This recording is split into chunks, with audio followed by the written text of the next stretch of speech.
Hello friends, myself Dr. Sachin Goswami and I welcome you on my YouTube channel Goswami Classes. दोस्तों आज मैं आपको जो हमारे 1000 क्वेश्चंस की सीरीज़ चल रही है उसी सीरीज़ का आज मैं 6th पार्ट आपको कराने वाला हूं। और इससे पहले इसे स्टार्ट करने से पहले मैं आपको बता दूं, अगर आपने अभी तक भी हमारे चैनल को सब्सक्राइब नहीं किया है तो पहले तो आप चैनल को सब्सक्राइब ज़रूर कर लें और वीडियो अच्छी लगे तो उसको लाइक भी ज़रूर करें और इसके साथ शेयर एंड कमेंट भी ज़रूर करना दोस्तों, अगर दिल को छू जाए वीडियो तो।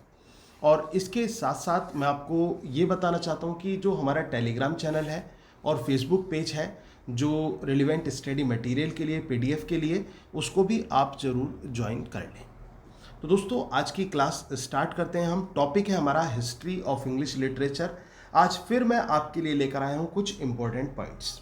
जो इंपॉर्टेंट पॉइंट्स आज हम डिस्कस करने वाले हैं, जो हमारा पहला पॉइंट है दोस्तों, इसमें ये आता है, ये हिस्ट्री ऑफ इंग्लिश लिटरेचर से मैंने क्वेश्चंस लिए हैं दोस्तों।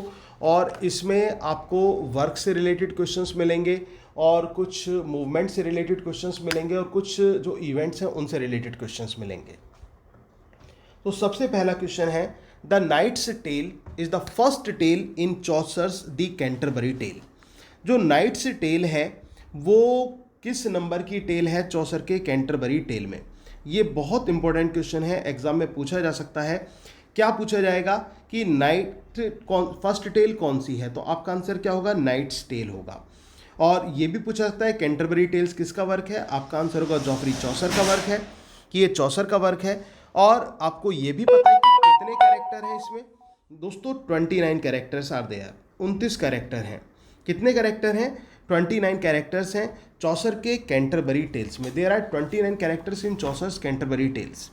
तो उन ये जो अब ये तो बात हो गई ये कि ये कैंटरबरी टेल्स किसका वर्क है? चौसर का वर्क है।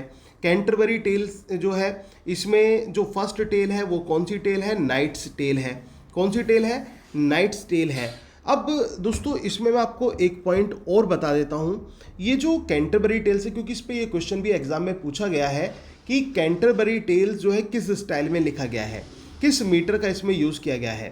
तो इसमें आयम्बिक पेंटामीटर का यूज़ किया गया है। 10 सिलेबल्स पर लाइन के हिसाब से आयम्बिक पेंटामीटर का इसमें यूज़ है, तो याद रख लेना आयम्बिक पेंटामीटर है।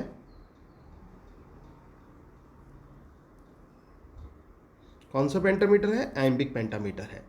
इस चीज़ को माइंड में सेट कर लेना। और 10 सिलेबल्स पर लाइन के हिसाब से है। अब इसके साथ साथ दोस्तों ये जो है, ये जो टेल है द नाइट्स टेल, इसकी सोर्स क्या है? चौसर ने इसकी कौन सी सोर्स ली है? ये भी क्वेश्चन आ सकता है कि नाइट्स टेल जो है फर्स्ट टेल है चौसर के कैंटरबरी टेल से, और इसकी सोर्स क्या है? आपने दोस्तों बोकासियो का नाम सुना होगा, मैं लिख देता हूं ना सुना हो तो।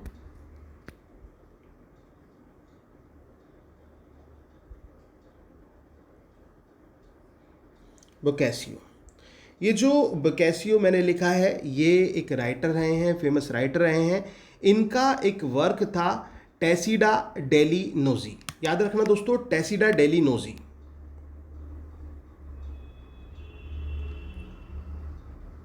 टेसिडा डेली नोजी, मैं फिर से लिख देता हूं इसको।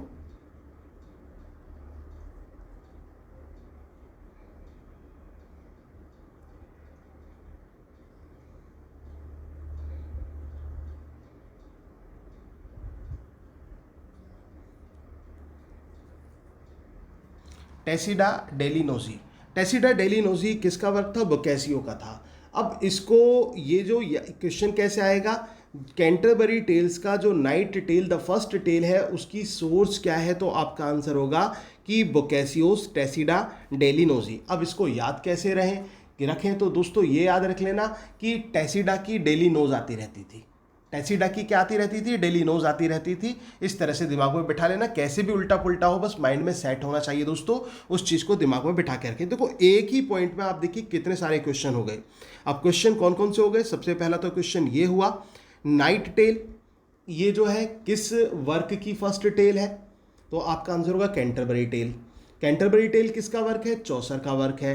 इसमें फर्स्ट टेल कौन सी है? नाइट टेल है। इसके अलावा कितने कैरेक्टर्स हैं इसमें? 29 कैरेक्टर्स हैं कैंटरबरी टेल्स में। किस मीटर का यूज़ किया गया है? आयम्बिक पेंटामीटर का यूज़ किया गया है। कितने सिलेबस पर लाइन है? 10 सिलेबस पर लाइन है।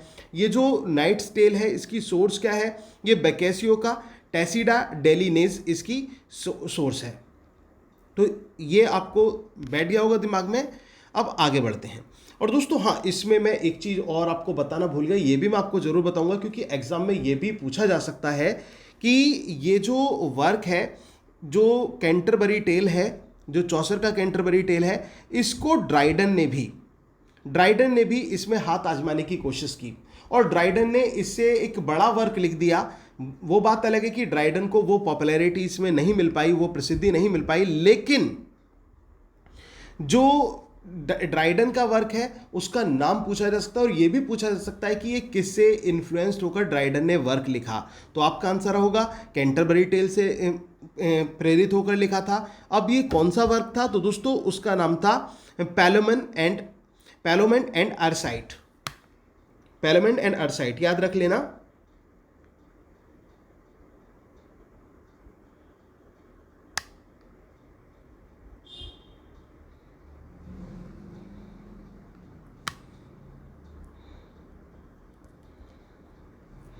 पैलेमेंट एंड अरसाइट ये वर्क था किसका? ड्राइडन का। और ये किसकी मतलब किस पे आधारित है? इसकी सोर्स क्या है? इसकी सोर्स है द कैंटरबरी टेल्स बाय चौसर का जो ये कैंटरबरी टेल्स था, ये उसकी सोर्स देखने को मिलती है, ये उसकी सोर्स आती है। आई होप कि इतना क्लियर हो गया होगा दोस्तों। इसके बाद हम बात करेंगे नेक्स्ट क्वेश्चन की।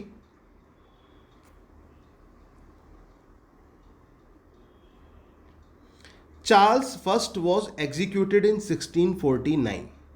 चार्ल्स फर्स्ट, ये क्वेश्चन पूछा जा सकता है कि चार्ल्स फर्स्ट एग्जीक्यूशन कब हुआ? 1649 में। ठीक है ना, कब हुआ था?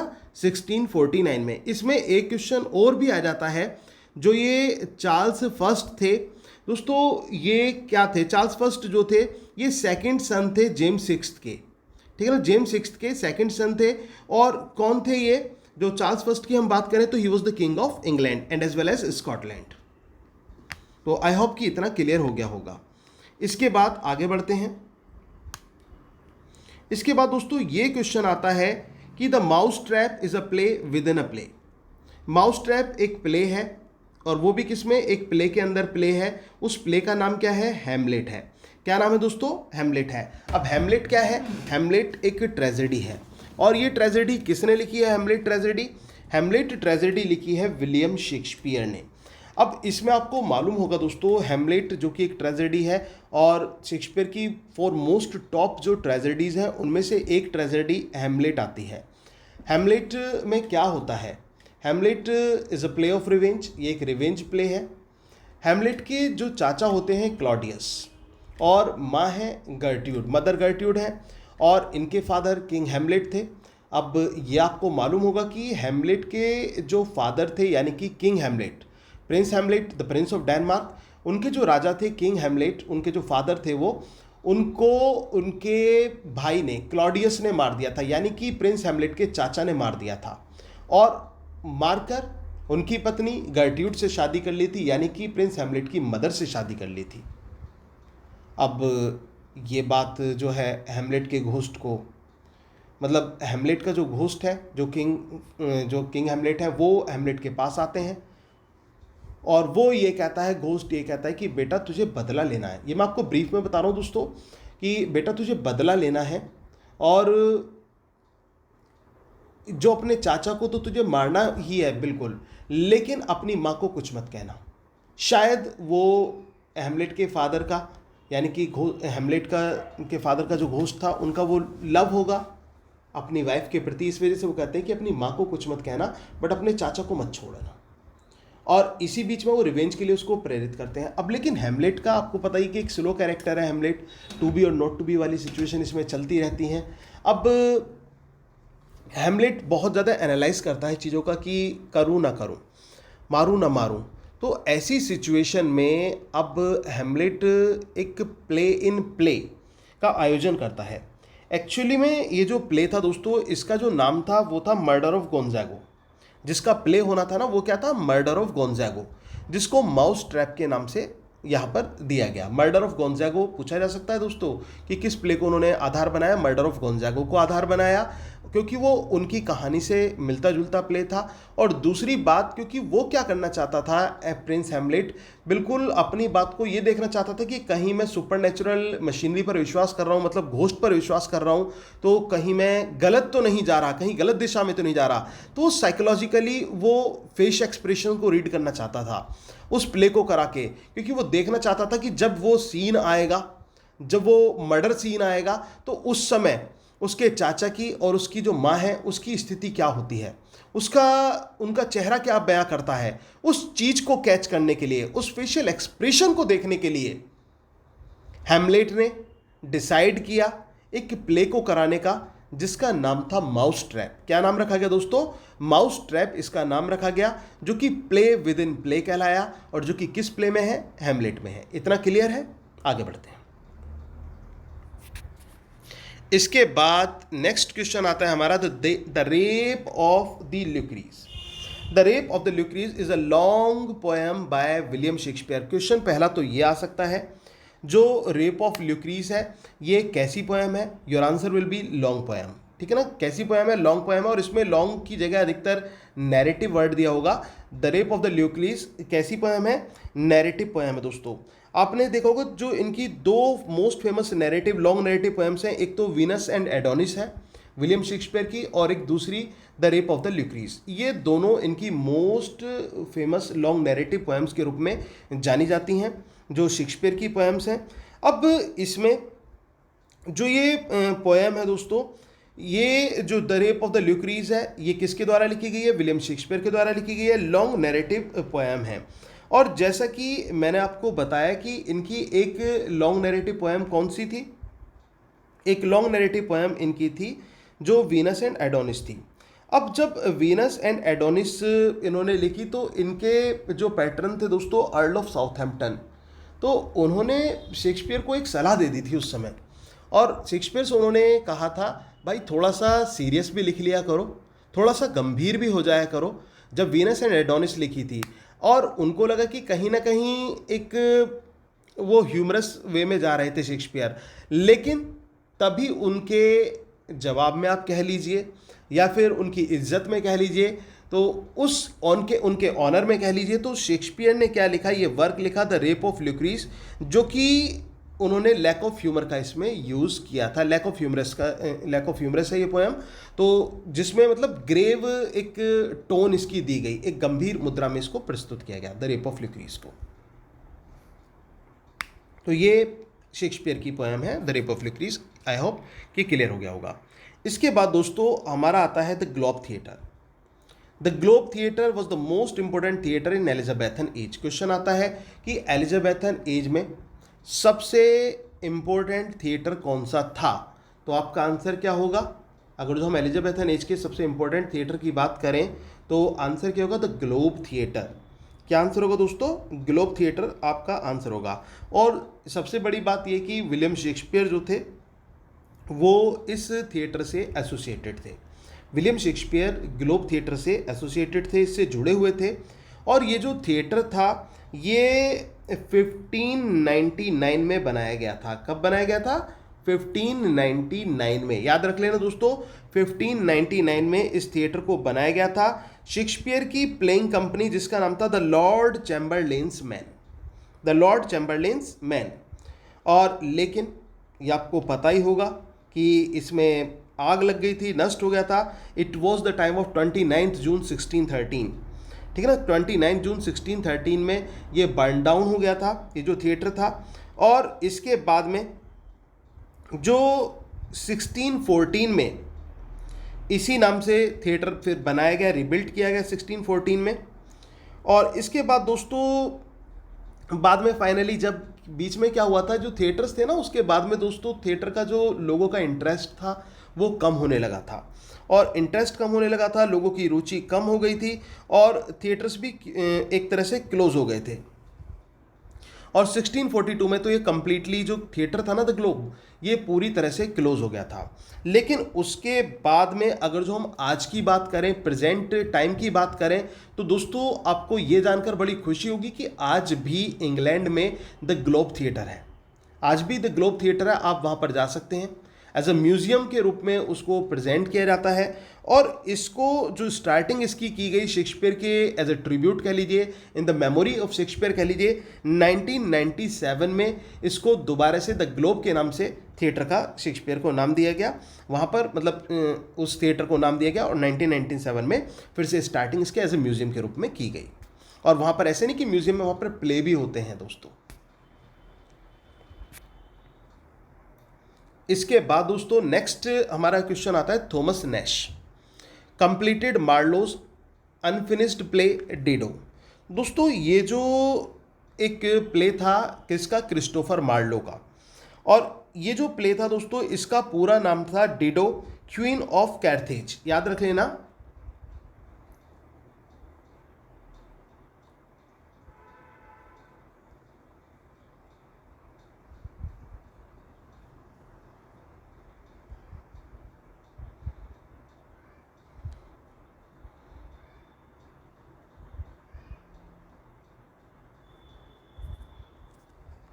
डिडो क्वीन ऑफ कैर्थेज, याद रखना दोस्तों। क्वीन ऑफ कैर्थेज, डिडो क्वीन ऑफ कैर्थेज एक शॉर्ट प्ले है जो कि किसका लिखा हुआ है। जो ये प्ले है ये दोस्तों क्रिस्टोफर मार्लो का लिखा हुआ प्ले है। किसका लिखा हुआ प्ले है, क्रिस्टोफर मार्लो का। पूरा नाम मैंने आपको बता दिया, डिडो क्वीन ऑफ कैर्थेज, जो कि एक शॉर्ट प्ले है, क्रिस्टोफर मार्लो का लिखा हुआ प्ले है। और इसको किसने पूरा किया, ये अनफिनिश्ड प्ले था, किसका लिखा हुआ, क्रिस्टोफर मार्लो का लिखा हुआ। और इसको पूरा किसने किया था दोस्तों, इसको पूरा किया था थॉमस नैश ने। किसने पूरा किया था, थॉमस नैश ने इसको पूरा किया था। आई होप कि ये क्लियर हो गया होगा। आगे बढ़ते हैं। इसके बाद नेक्स्ट क्वेश्चन हमारा ये आता है कि 555 issues of the Spectator were published during its tenure। जो स्पेक्टेटर, आप जानते हैं दोस्तों स्पेक्टेटर के बारे में, स्पेक्टेटर और टैटलर्स। कल भी हमने पीरियडिकल्स की जब बात की थी तो मैंने आपको बताया था स्पेक्टेटर, टैटलर्स, ये जो मैगजीन थी ये एक इनका कोलैबोरेशन वर्क था जोसेफ एडिसन का और रिचर्ड स्टील का। किसका, जोसेफ एडिसन और रिचर्ड स्टील का ये एक एडिशन था। तो दोस्तों इसमें जो ये जो सीरीज थी 555 इश्यूज किए गए थे स्पेक्टेटर में, were published during its tenor. तो कितने इश्यूज को पब्लिश किया गया था, योर आंसर विल बी 555। कितने थे, 555 थे। इसके बाद नेक्स्ट क्वेश्चन आता है Belinda is a character in the rape of the lock. Belinda का जो कैरेक्टर है वो हमें कहाँ देखने को मिलता है, बेलिंडा का कैरेक्टर हमें देखने को मिलता है the rape of the lock में। The rape of the lock जो कि दोस्तों एक कॉमिक एपिक है, ये कॉमिक एपिक है और किसके द्वारा लिखा गया है, अलेक्जेंडर पॉप के द्वारा लिखा गया है, जो कि न्यू क्लासिकल एज के रिप्रेजेंटेटिव पोइट के रूप में जाने जाते हैं, अलेक्जेंडर पॉप। उनके द्वारा ये लिखा गया है जो the rape of the lock है। अब क्वेश्चन ये आता है कि इसकी हीरोइन कौन है, बेलिंडा है। बेलिंडा का इसमें किरदार है। अब इसमें एक चीज़ और याद रख लेना दोस्तों, इसमें क्वेश्चन इस तरह से भी आ जाता है कि पॉप ने किस एक्चुअल किरदार को लेकर बेलिंडा के कैरेक्टर को फॉर्म किया है। तो आपका आंसर होगा एरबेला फार्मर। याद रख लेना, एरबेला फार्मर।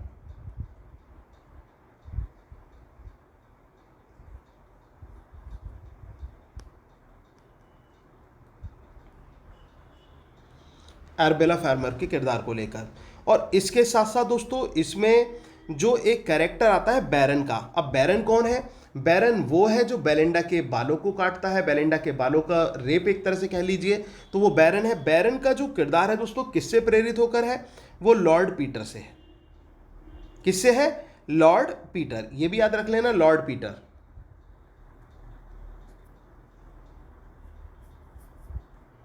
लॉर्ड पीटर, बैरन का किससे है, लॉर्ड पीटर से। इतना क्लियर हुआ।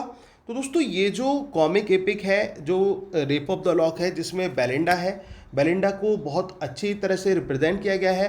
बेलिंडा जो कि एक सौंदर्य के रूप में दिखाया गया है, उसको सौंदर्य से परिपूर्ण है, और उसकी जो सहायता है वो कौन करते हैं?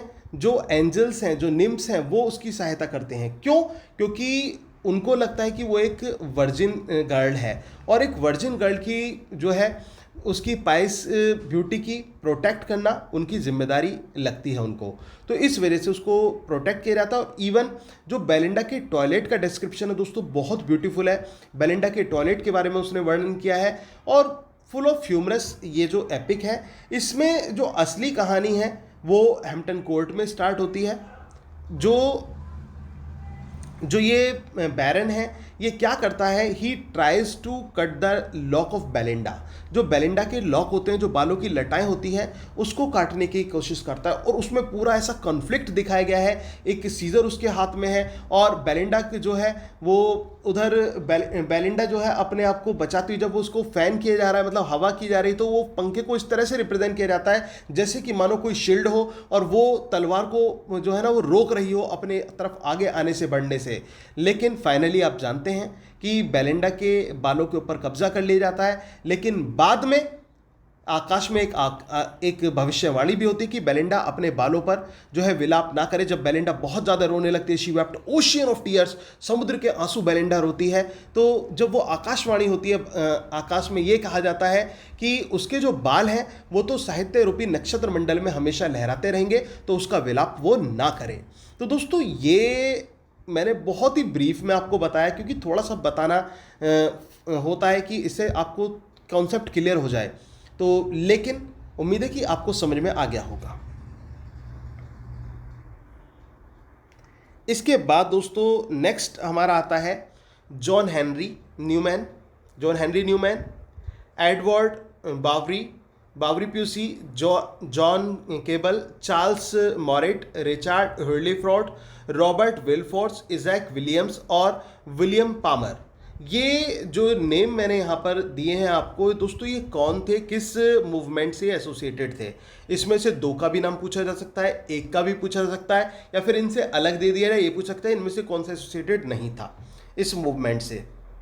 तो ये सभी लोग किस मूवमेंट से जुड़े हुए थे दोस्तों? द ऑक्सफोर्ड मूवमेंट से।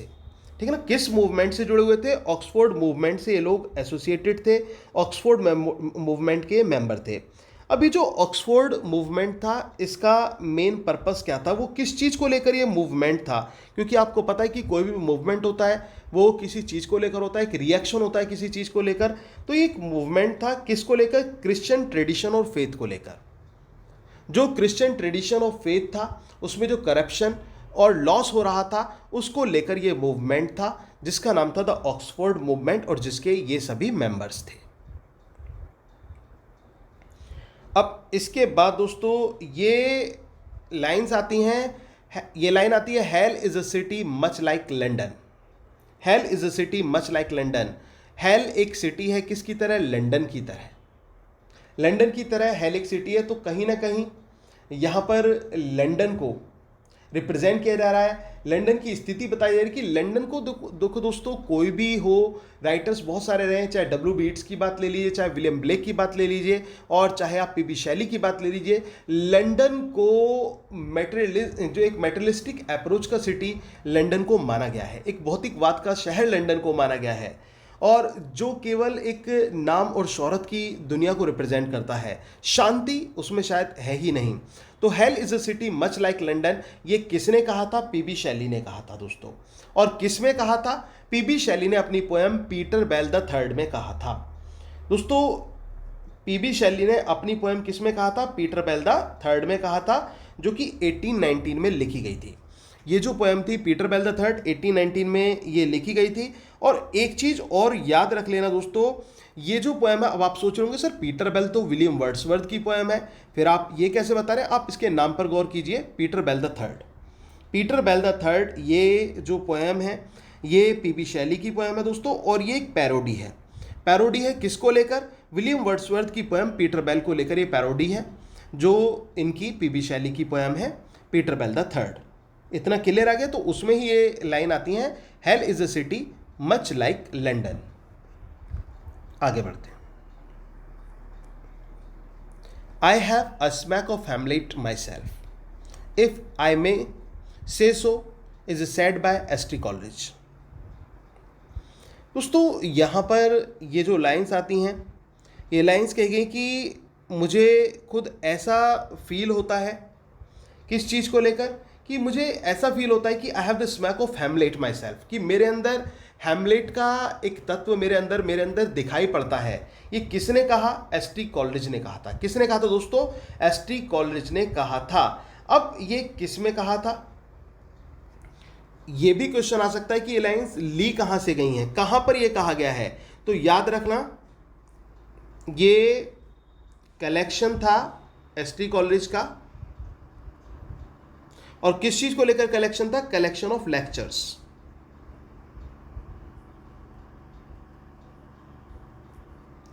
ये याद रख लेना कि क्या था, ये कलेक्शन ऑफ लेक्चर्स था। और किसके ऊपर लेक्चर्स थे? शेक्सपियर के ऊपर। Collection of lectures on Shakespeare by S T. Coleridge. Collection of lectures on Shakespeare by S T. Coleridge. अब दोस्तों ये जो लेक्चर्स का कलेक्शन था, इसका नाम भी तो कुछ होगा। इसको किस नाम से जाना गया, मतलब ये वर्क कौन सा था? तो इसका वर्क था टेबल टॉक।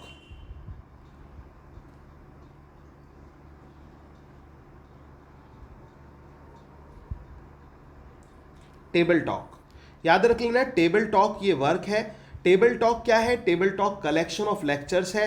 किसका कलेक्शन ऑफ लेक्चर्स है? एस.टी. कॉलरिज का। अब आप गौर कर रहे होंगे दोस्तों, एक एक क्वेश्चन में मैं आपको कई क्वेश्चंस यहाँ पर तैयार करा रहा हूँ। तो ये किसका वर्क है? टेबल टॉक जो है एस.टी. कॉलरिज का वर्क है। क्या है ये कलेक्शन है, कलेक्शन ऑफ लेक्चर्स है। किसके ऊपर है? शेक्सपियर के ऊपर है। और आई have a smack of Hamlet my self, ये किसने कहा? एस.टी. कॉलरिज ने कहा था। कहाँ कहा था? टेबल टॉक में कहा था। आई होप कि क्लियर हो गया होगा। दोस्तों अगर आपको वीडियो अच्छी लग रही हो तो प्लीज़ वीडियो को लाइक ज़रूर कर दें, और इसके साथ साथ कमेंट बॉक्स में थोड़ा सा टाइम ज़रूर निकालें। दोस्तों एक फीडबैक देना बहुत ज़रूरी होता है, तो अपने प्रीशियस टाइम में से थोड़ा सा समय मेरे लिए भी निकालें। तो कमेंट में ज़रूर मुझे बताएं कि आपको वीडियो कैसी लगी, और इसके साथ साथ अगर वीडियो अच्छी लगी हो तो ज़्यादा से ज़्यादा लोगों में इसको शेयर करें। आपके जो भी एजुकेशनल ग्रुप हो वहाँ पर इसको शेयर करें। और अगर आपने चैनल को अभी तक सब्सक्राइब नहीं किया है तो प्लीज़ चैनल को भी सब्सक्राइब जरूर कर लें, और टेलीग्राम को तो ज्वाइन कर लें। डिस्क्रिप्शन बॉक्स में मैं उसका लिंक दे दूंगा। इसके बाद नेक्स्ट क्वेश्चन हमारा आता है, tis of the Durbar Wells bears the subtitle. ये जो tis of the Durbar Wells है दोस्तों, इसका दूसरा टाइटल क्या है? किस टाइटल से इसको जाना जाता है? तो your answer will be a pure women. किस नाम से जाना जाता है? Pure women. अब क्वेश्चन ये भी आ सकता है, ये प्योर वुमेन किसके लिए कहा गया है? ये टेस के लिए कहा गया है। अब टेस कौन है? टेस डर्बरविल्स की हीरोइन है। ये डर्बरविल्स किसका वर्क है? ये थॉमस हार्डी का वर्क है। किसका वर्क है? थॉमस हार्डी का वर्क है। हार्डी कैसे नॉवलिस्ट हैं? हार्डी पेसिमिस्टिक नॉवलिस्ट हैं। हार्डी का रीजन क्या है? हार्डी का रीजन वेसेक्स है। क्या है हार्डी का रीजन? वेसेक्स। ये रीजनल प्लेस की मैं बात कर रहा हूं दोस्तों, जो रीजनल प्लेस है उनके नॉवेल्स में वो वेसेक्स देखने को मिलता है। हार्डी का रीजनल प्लेस वेसेक्स है। अब इसमें क्वेश्चन ये भी आ सकता है टेस ऑफ द डर्बरविल्स को लेकर कि किसने टेस्को के साथ बाय फोर्स रिलेशन में आया, या फिर क्वेश्चन तो अधिकतर ये आता है कि हु सेड्यूस टेस, कि टेस को सेड्यूस किसने किया? Your answer will be Alec. Alec ने सेड्यूस किया था टेस को। एंजर और एलिक ये दो के बीच में टिस बेचारी रह जाती है। टिस जब मेले जाती है तो वहाँ पर बेचारी वो रास्ता भटक जाती है, और उस समय उसको एलिक मिल जाता है। एलिक जो है उसका नाजायज़ फ़ायदा उठाता है, उसके साथ वो रेप कर देता है, और बेचारे टिस को बहुत सारी यातनाएं सामना करनी पड़ती है। लेकिन वो अपना सच अपने होने वाले पति यानी कि एंजल को बता देती है, क्योंकि वो चाहती है उसको सच का पता चल जाए पहले, शादी से पहले। वो लेटर भेज देती है, बट एनी हाउ एंजल के हाथ वो लेटर नहीं लग पाता, बेस्ट पोस्ट के नीचे चला जाता है। शादी के बाद वो चीज़ खुलती है, बेचारी टिस जो है फिर परेशान हो जाती है, भटकती रहती है, बहुत यातनाओं का शिकार होती है। और फाइनली दोस्तों इसमें आपको मालूम है कि टिस जो है वो एलिक की हत्या कर देती है, और she is hang till the death, और उसको फांसी पर लटका दिया जाता है। तो ये टिस जो है उसको प्योर वुमेन कहा गया है। अब ये जो प्योर वुमेन है, क्या अब कब सोच कर देखना दोस्तों, कि आप सोच कर देख रहे हो और मुझे कमेंट बॉक्स में ज़रूर जवाब देना इस बात का कि क्या आपको लगता है कि टिस वास्तव में प्योर वुमेन कहलाने लायक है? अगर है तो क्यों है? टिस एक ऐसी लड़की जिसका रेप हो गया, इसका मतलब she has lost her virginity, उसने अपनी वर्जिनिटी को खो दिया, और वर्जिनिटी को भी इंटेंशनली नहीं खोया, वो बाय फोर्स किसी ने उसके साथ सेड्यूस किया और उसकी ऐसी हालत में किया जो वो बेचारी बहुत थकी हुई थी, फेंटेड थी, और उस समय एलिक ने उसके साथ सेड्यूस किया और उसकी प्योरिटी तो छिन गई, उससे उसकी प्योरिटी चली गई। अब इस समय what should we call her? Whether she's a pure woman or impure woman? If pure, then why? If impure, then why? अगर जो प्योर आप कहेंगे तो क्यों कहेंगे, इम्प्योर कहेंगे तो क्यों कहेंगे, इस बात का जवाब आपको मुझे देना है, कमेंट बॉक्स में ज़रूर बताना। थोड़ी सी आपकी लिटरेरी स्किल चेक करना भी मेरा फ़र्ज़ बनता है, तो उसको भी देखना बहुत ज़रूरी है। अब इसके बाद दोस्तों नेक्स्ट क्वेश्चन हमारा ये आता है, good fences make good neighbour is an opening line of the mending wall. जो ये लाइन आती है दोस्तों, कि क्या लाइन है कि good fences make good wall, जो अच्छी दीवारें होती हैं, अच्छी दीवारें होती हैं वो क्या बनाती हैं, वो अच्छे नेबर बनाती हैं, उससे अच्छे पड़ोसी बनते हैं। अब ये जो लाइन्स हैं, सबसे पहले तो ये समझिए कि मेंडिंग वॉल से ली गई हैं। अभी जो मेंडिंग वॉल है, क्वेश्चन ये भी आ जाता है एग्जाम में कि मेंडिंग वॉल किसका वर्क है, तो योर आंसर विल बी, किसकी पोएम है ये? Robert Frost. रॉबर्ट फ्रॉस्ट की पोएम है the mending wall. Mending wall किसकी पोएम है दोस्तों? रॉबर्ट फ्रॉस्ट की पोएम है, जो कि 1914 में पब्लिश हुई थी। मेंडिंग वॉल रॉबर्ट फ्रॉस्ट की पोएम है, और इसमें ये क्वेश्चन उठाया गया है कि ये दीवार क्यों जरूरी है। जो दीवार है, दो पड़ोसियों के बीच में, दो भाइयों के बीच में दीवारें लग जाती हैं, वो क्यों जरूरी है, उसका कारण क्या है? तो ये उसमें लाइन आती है, good fences make good neighbours is an opening of the mending wall. कहते हैं कि जितना दायरा रहेगा, जितनी दूरियां रहेंगी, उतने संबंध अच्छे रहेंगे, पास में रहेंगे, लड़ते रहेंगे। कुछ लोगों की सोच होती है, एक मेंटेलिटी होती है, तो उसके ऊपर ये क्रिटिसाइज किया गया है। तो कभी कभी हमें जो है ना, वो कहते हैं ना कि सीधी उंगली से घी नहीं निकलता, तो उंगली टेढ़ी करनी पड़ती है। तो राइटर्स को भी सैटायरिकली और आयरनिकली टोन का यूज़ करना पड़ता है। तो ये वही है, रॉबर्ट फ्रॉस्ट की पोएम है जिसमें ये लाइन आती है, good fences make good neighbours is an opening line of the mending wall. I hope कि ये समझ में आ गया होगा। इसके बाद दोस्तों नेक्स्ट ये आता है, the Lake Isle of Innisfree is a famous poem of W B Yeats. W B Yeats यानी कि विलियम बटलर येट्स। जो लेक आइल ऑफ इनिसफ्री है, ये किसकी पोएम है? ये विलियम बटलर येट्स की पोएम है, डब्ल्यू बी येट्स की पोएम है, और नेचर के बारे में है, सिंबोलिज्म को लेकर है। और इसमें जो इनिसफ्री है दोस्तों, स्लाइगो आयरलैंड, याद रख लेना, स्लाइगो आयरलैंड में ये प्लेस है इनिसफ्री, और एक पीसफुल प्लेस है, फुल ऑफ नेचर है, फुल ऑफ कामनेस है, फुल ऑफ ब्यूटी है। और जो पॉइट है विलियम बटलर येट्स, क्वेश्चन ये आ जाता है कि why does he want to go to Innisfree, वो इनिसफ्री क्यों जाना चाहता है? Your answer will be because he is fed up with the busy life of London, क्योंकि वो लंदन की बिजी जिंदगी से तंग आ चुका है। और तभी तो वो कहता है कि I will arise and go now and go to Innisfree and a small cabin build there of clay and wattles made and hive for the honey bee. वो ये कहता है कि मैं जागूंगा और चला जाऊंगा, और कहाँ चला जाऊंगा?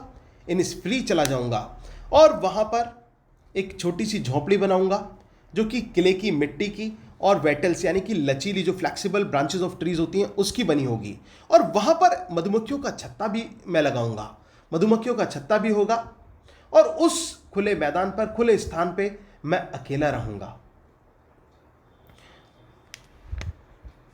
तो ये जो पोएम है दोस्तों, ये डब्ल्यू बी येट्स की है, जिसमें वो लंदन की बिजी लाइफ से तंग होकर कहाँ चले जाना चाहते हैं, इनिस्फ्री चले जाना चाहते हैं। आई होप कि ये भी समझ में आ गया होगा। इसके बाद नेक्स्ट हमारा आता है Walter Horatio Pater defines romanticism as the addition of strangeness to beauty. Very very most important question, बहुत इंपॉर्टेंट क्वेश्चन है दोस्तों। ये किसने कहा है कि romanticism is an addition of strangeness to beauty? Beauty में स्ट्रेंजनेस का एडिशन ही रोमांटिसिज्म है। ब्यूटी में स्ट्रेंजनेस का एडिशन ही क्या कहलाता है? रोमांटिसिज्म कहलाता है। अब दोस्तों ये वॉल्टर होरेशियो पेटर के बारे में आप जानते होंगे कि ये एक फेमस क्रिटिक रहे हैं, आलोचक रहे हैं, तो उनका ये स्टेटमेंट रोमांटिसिज्म को लेकर आता है। आगे बढ़ते हैं। Arms and the man is a famous play by GB Shah. Arms and the man दोस्तों किसका प्ले है? जीबी शाह का प्ले है। जीबी शाह यानी कि George Bernard Shaw. George Bernard Shaw का फेमस प्ले है Arms and the Man. The story of Raina, Raina की कहानी। रैना जो कि एक एरिस्टोक्रेटिक फैमिली को हम कह सकते हैं कि जैसे उच्च कुलीन परिवार की लड़कियां होती हैं, ऐसी लड़की है रैना। और रैना जो है वो एक यंग गर्ल है रैना, और उसको प्रकृति को निहारना बहुत अच्छा लगता है। और ये जो कहानी सेट है दोस्तों, ये बुल्गारिया की कहानी है। कहाँ की कहानी है? बुल्गारिया की कहानी है ये।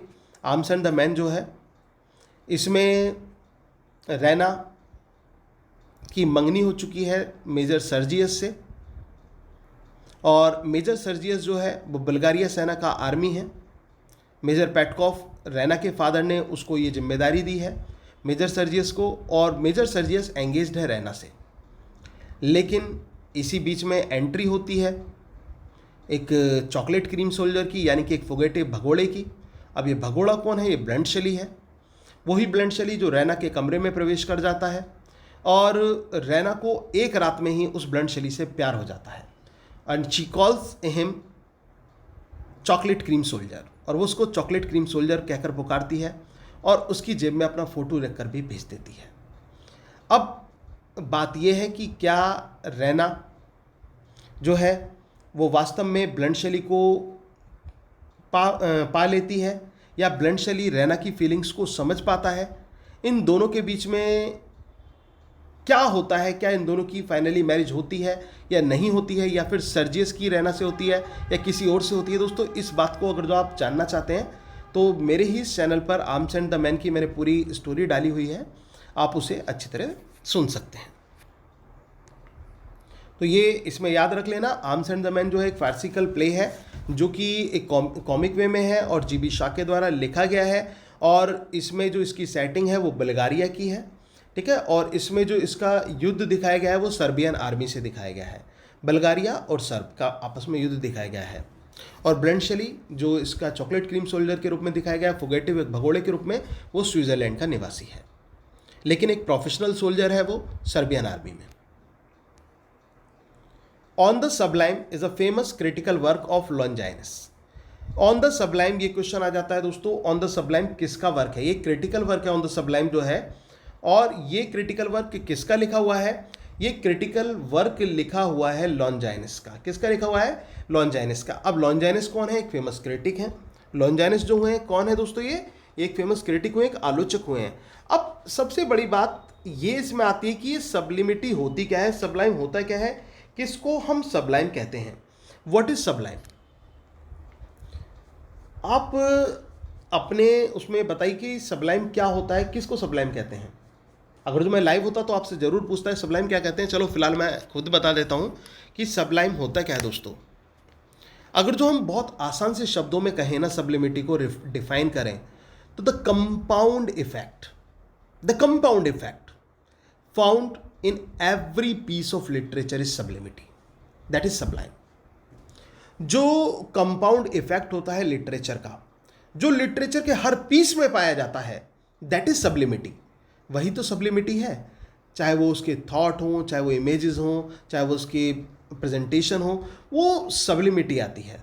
तो सब्लिमिटी, सबलाइम क्या है? The compound effect that is found in the every piece of literature is called sublime. इसके बाद दोस्तों नेक्स्ट क्वेश्चन हमारा ये बनता है, Dryden's all for love.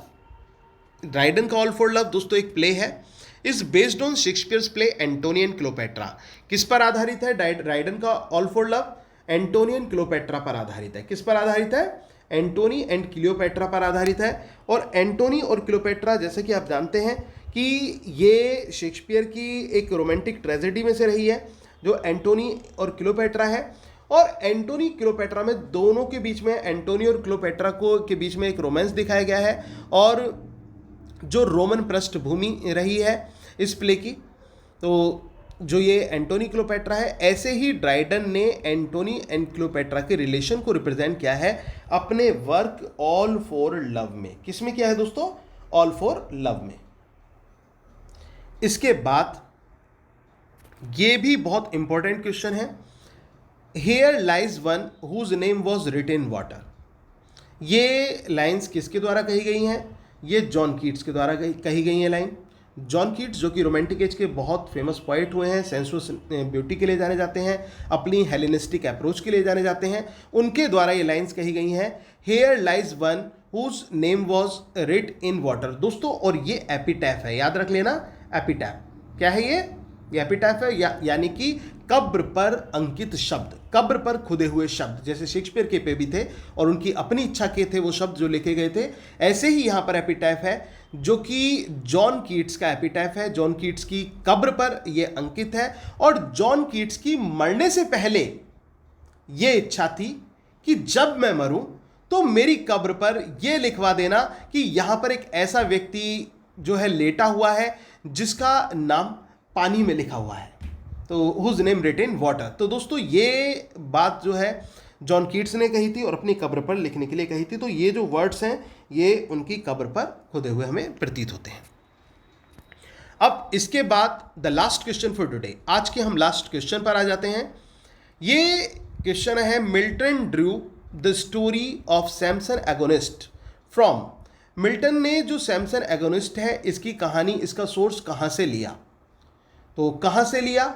Old Testament से लिया। कहाँ से लिया दोस्तों? ओल्ड टेस्टामेंट से लिया। Samson Agonist closest verse tragedy है, वर्स प्ले है इनका।